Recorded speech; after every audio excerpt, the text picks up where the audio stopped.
Bonjour à tous, ici Mdol et bien dans cette vidéo qui vous parlera pour la première fois de la chaîne d'une série télé. Et ce sera bien évidemment Dexter suite à l'annonce de la saison 9 qui va très prochainement sortir. Donc avant de commencer, j'aimerais vous rappeler que demain soir, jeudi 2 décembre à 21h, je suis en live interview découverte avec Je suis Ciné. Il viendra sur la chaîne discuter de sa cinéphilie, de sa chaîne, du futur de sa chaîne, bref, un peu comme avec mon ami Julien de la chaîne Ciné Série de Galaxy. On va passer comme ça une très bonne soirée, donc venez découvrir cette chaîne, venez découvrir ce cinéphile, demain en live à 21h. Donc aujourd'hui on va parler de Dexter. Dexter qui est une série télé qui a quand même fait l'unanimité, beaucoup de monde adore Dexter, c'est une référence dans le genre. Et vous savez que je suis pas trop série télé, Dexter c'est une série que j'ai quand même pas mal appréciée. Et donc en fait je voulais m'interroger avec vous sur l'utilité de cette saison 9. Est-ce qu'elle va réussir à venir récupérer cette fin tellement décriée par les fans. Et donc en fait, pour répondre à cette question, je vais un peu montrer que Dexter, c'était quand même une descente aux enfers très progressive et que les problèmes de la saison 8 étaient en fait des problèmes qu'on voyait déjà un petit peu avant et qui se sont vraiment intensifiés au fil du temps. Alors bien évidemment, ce sera une vidéo 100% spoiler. Je vais spoiler toutes les saisons. Donc si vous n'avez pas vu Dexter, si vous n'avez pas vu Dexter et que vous ne voulez pas être spoilé, quittez la vidéo et on se retrouvera plus tard dans les commentaires. Ceux qui s'en fichent, restez. Ceux qui adorent Dexter, restez également. Alors, mon avis sur les saisons. Donc la saison 1 de Dexter, c'est pour moi peut-être c'est la saison de référence, clairement. C'est celle de la découverte du concept. On a ce tueur de glace qui permet comme ça de confronter Dexter à son passé. Le lien entre Dexter et le passé est de toute façon la thématique qui m'intéresse le plus dans la série. On a vraiment ce jeu de course-poursuite haletante entre le tueur de glace et Dexter. Et c'est quand même quelque chose qui va être très recyclé dans la série, qui va même lasser, un procédé qui va lasser au fur et à mesure. Voilà, ils vont tirer sur la corde de ce jeu de course-poursuite, de chat et de la souris, au fil des saisons, jusqu'à épuisement. Et en fait, on passe comme ça, je trouve, d'un trailer policier à un drame familial. Et c'est ce que j'adore beaucoup dans cette première saison, c'est le lien avec le passé qui est ultra cohérent en fait dans le ton du récit. Et en fait, j'ai toujours considéré la première saison de Dexter comme une série qui pouvait se regarder indépendamment, c'est-à-dire qu'on pourrait regarder juste la première saison de Dexter et ça suffit, ça pouvait être une mini-série en fait. Et en plus de ça, dans cette première saison, il n'y a pas vraiment de sous-intrigue sans importance et ce sera un gros point négatif des dernières saisons de Dexter. Les dernières saisons qui ont vraiment cette capacité de multiplier les sous-intrigues inintéressantes. Or ici, c'est pas du tout le cas, on reste focus sur Dexter, son passé, le tueur de glace et je trouve ça vraiment génial. Les dialogues entre le père de Harry et son fils, entre le père de Dexter et Dexter donc, ont vraiment du fond. Et ce sera pas toujours le cas par la suite. Il y a un moment où on va vraiment perdre en qualité de ces dialogues. Et puis c'est la saison où on découvre Jennifer Carpenter dans le rôle de Debra. Et notamment ce dilemme qu'elle va avoir, cette espèce de triangle fraternel. Donc entre Dexter et donc le tueur de glace qui n'est autre que le frère de Dexter. Je trouve que la première saison, il n'y a rien à acheter, tout est parfait. Et ça enquille vraiment bien vers la saison 2. Alors la saison 2, ce qui est bien, c'est qu'elle reprend les éléments narratifs des premières saisons, avec forcément la mort du frère de Dexter. Et on a aussi cette rivalité qu'il va y avoir avec Dox, le flic qui travaille avec Dexter, qui n'a jamais pu aimer, et là qui prend un cap au-dessus, c'est-à-dire que dans la saison 1, Dox était plutôt le collègue de travail un peu malveillant, alors que dans la deuxième saison, il va vraiment y avoir une rivalité plus avec Dexter. On a Lila qui arrive aussi, personnage très intéressant du monde de Dexter, cette ancienne droguée qui va également avoir son passage noir, et puis Dox va vraiment être ce prédateur qui permet comme ça en fait de quitter Dexter de sa zone de confort. C'est-à-dire que dans la première saison, Dexter n'était pas vraiment inquiété. Or ici, Dexter ne peut plus faire ce qu'il veut, il a cette menace derrière lui, et ça permet d'avoir des réactions intéressantes du personnage joué par Michael C. Hall. On a ce triangle, c'est une saison qui va à la fois humaniser Dexter de plus en plus, mais qui va aussi rappeler, à contrario, la nature très monstrueuse de ce personnage, et à travers notamment ce triangle Rita, Lila, Dexter, qui permet de développer deux côtés du personnage, le côté très humain avec Rita et le côté très sombre avec Lila. On a aussi, je trouve, dans les sous-intrigues, on a la relation entre Debra et Lundy, que je trouve vraiment intéressante, qui permet d'enlever peut-être le côté un peu mielleux qu'on peut trouver au triangle amoureux que j'ai cité précédemment. Le défaut de cette saison, c'est pour moi la mort de Dox. Je trouve que on passe un cas. De toute façon, je trouve que Dexter rate le coche dans la façon de tuer ses personnages. C'est rarement marquant. Et Dox, c'est un peu du gâchis la façon dont il meurt. En plus de ça, Dexter n'est pas vraiment impliqué dans sa mort, enfin en tout cas pas directement. Et pour moi, ça rate l'opportunité d'avoir ce conflit moral pour Dexter. Voilà, c'est le seul défaut que je peux trouver à cette saison 2, sinon je l'ai trouvé vraiment de très bonne facture, et pour l'instant j'ai pas grand chose à reprocher à cette série. Donc voilà la saison 3, le personnage de Dexter évolue un peu plus, Dexter est maintenant futur père de famille, et il va nouer cette amitié avec Miguel Prado, qui va découvrir vraiment la vraie nature de Dexter, et qui va prendre cette relation comme une amitié extrêmement fusionnelle et bienveillante.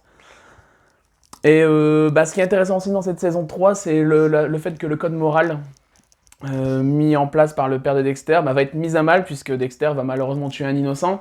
Et voilà le conflit moral que je voulais à la fin de la saison 2, là on l'a un peu plus loin dans la saison 3.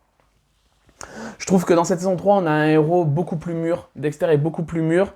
Il fait face à des responsabilités qu'il fuyait, donc des responsabilités liées à la société, liées aux responsabilités d'un père de famille, d'un futur père de famille.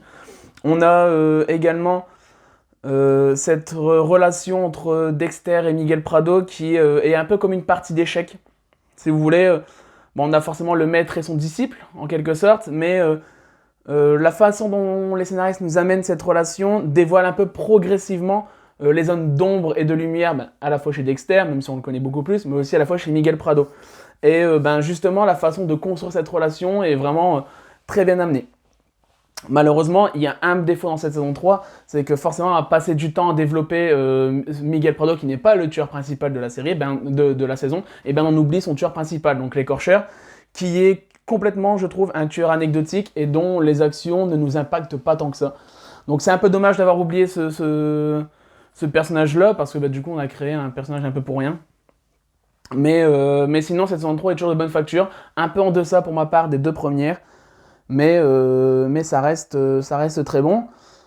Et on arrive donc à cette saison 4, où Dexter, ça y est marié, il est papa de Harrison, et il va essayer de retrouver le tueur de la Trinité. On a le retour de Lundy qui enquête sur ce tueur de la Trinité, et il est en activité il semble être en activité depuis plusieurs décennies selon Lundy.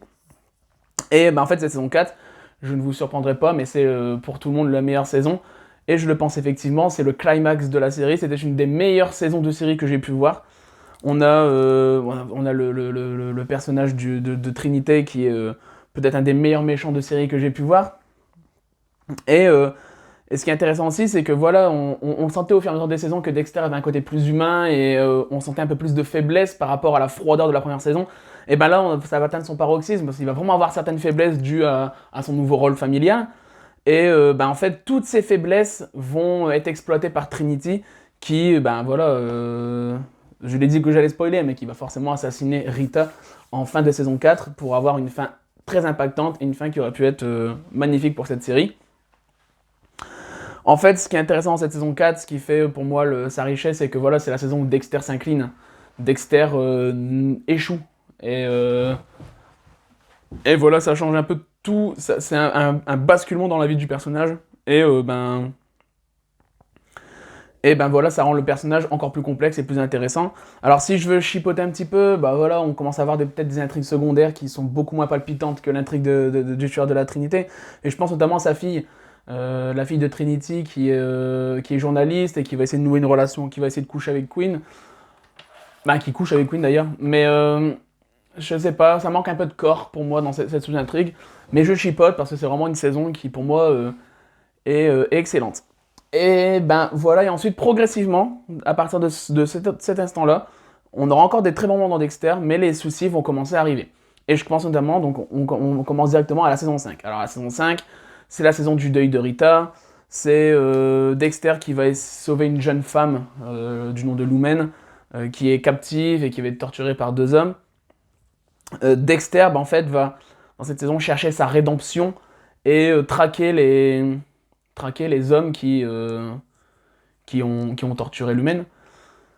On a d'un côté également Quinn, qui va soupçonner Dexter d'avoir tué Rita, alors que d'un côté il se rapproche des bras, donc ça amène voilà, quelques rapports un peu particuliers entre les personnages. Et en fait, voilà, c'est la saison d'un nouveau showrunner. Un nouveau showrunner est arrivé, et voilà, on a déjà des petites choses qui peuvent être agaçantes. Alors je pense notamment au personnage de Quinn, qui à partir de là perdra tout intérêt quasiment jusqu'à la fin de la série. Dans cette saison, c'est un peu un sous-Dox.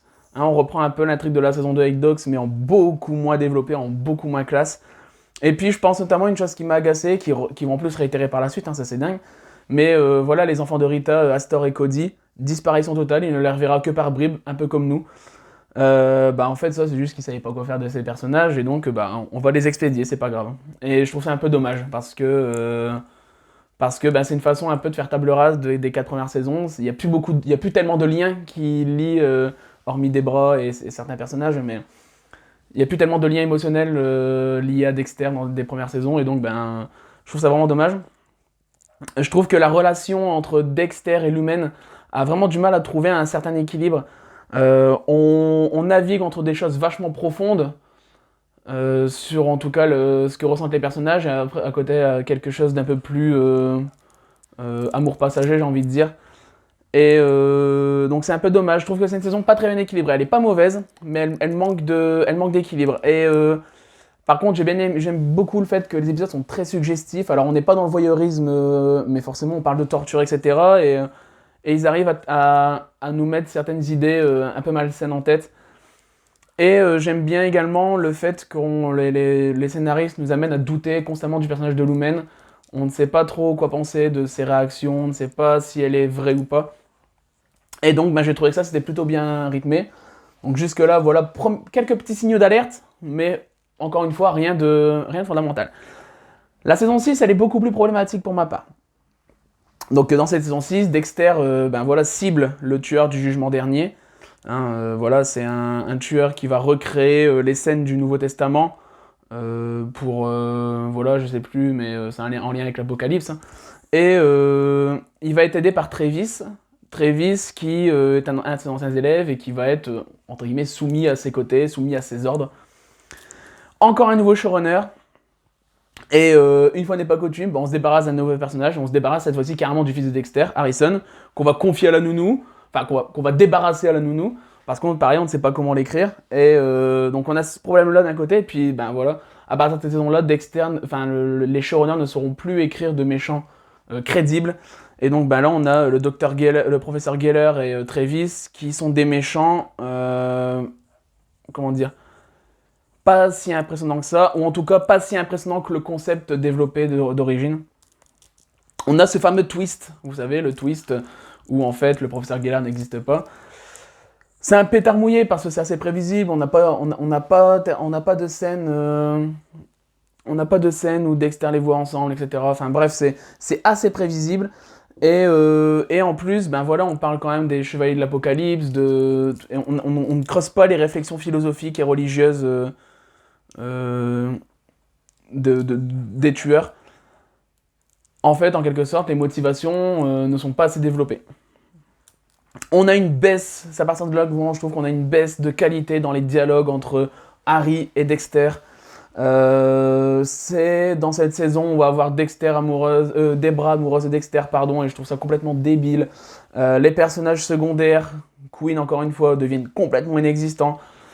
Il y a des choses à sauver. Certes, la mise en scène des cadavres est assez détonnante. Le cliffhanger, surtout à la fin, nous laisse penser qu'on va avoir une saison 7 exceptionnelle.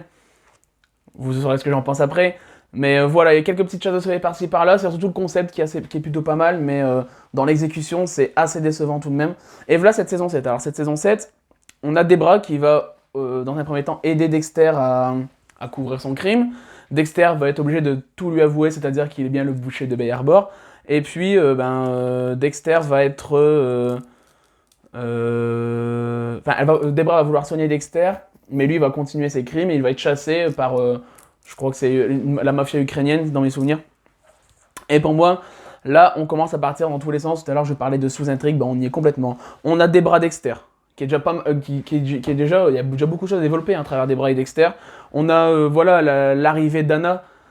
On a le retour au premier plan de Lagertha qui traque le boucher de Bay Harbor. On a Queen, encore une fois, on ne sait pas trop où il en est.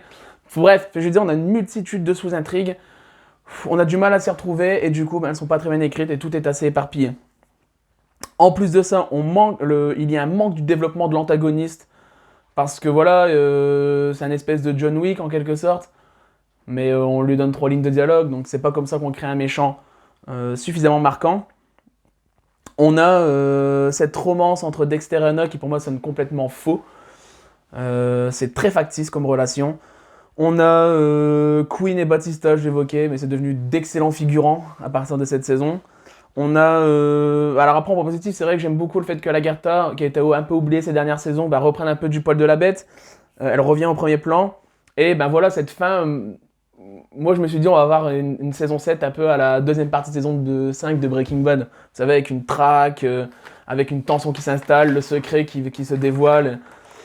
Et non, hein, parce que voilà, à la fin, la mort de Lagertha, en fait, la saison 8 va déconstruire énormément de choses. C'est-à-dire, donc on a un saut dans le temps. Debra devient junkie. On a le personnage joué par Charlotte Rampling qui explique qu'elle a inventé le code de Dari. On a cet énième tueur à retrouver.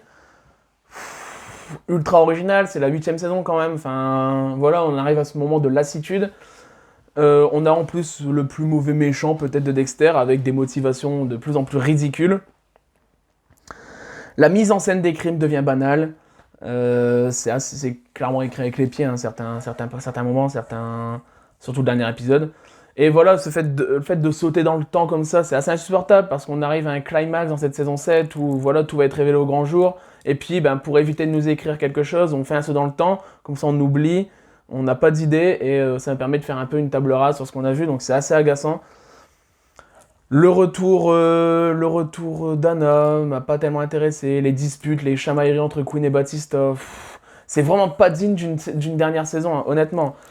En fait, pour moi, c'est une saison qui est mauvaise, mais qui, au final, en fait, scelle le sort de la série, fait le double tour du cadenas, parce que c'est des soucis qu'on avait déjà entamés depuis la saison 5, et juste là, ils sont révélés au grand jour, en fait. C'est la corde, on a trop tiré sur la corde, et cette fin de série était autant expédiée que la relation Debra Dexter à la fin de série. Enfin, je suis désolé. Mais le dernier épisode vraiment déconstruit absolument tout ce qui a été fait entre les personnages. Alors donc, est-ce qu'il faut une saison 9 ? J'ai envie de dire qu'en moi, ça fait l'unanimité que la saison 8 n'a pas plu du tout et que quoi qu'il arrive, de toute façon, je pense qu'on fera pas pire. Donc je regarderai cette saison 9 avec intérêt. Même si, j'en entends pas énormément j'en entends pas des masses. Si la saison 9 vaut quelque chose, je serais content qu'elle existe parce qu'au moins on terminera peut-être sur quelque chose de beaucoup mieux. Moi j'aime toujours à penser que quand je montre la série à quelqu'un, je suis hypé les 4 premières saisons, puis ensuite progressivement je perds le fil, à la fin j'ai même plus envie de lui montrer, j'ai même plus envie de regarder avec lui. Et je pense qu'on est beaucoup comme ça. Dexter méritait beaucoup mieux que ça, je trouve. Le concept méritait beaucoup mieux que ça. Oui, c'est un personnage qui me manque, mais la façon dont ils l'ont développé ne me manque pas du tout. Donc on verra ce que donne cette saison 9. Merci beaucoup d'avoir regardé cette vidéo. On se retrouve demain soir pour le live avec Je suis ciné.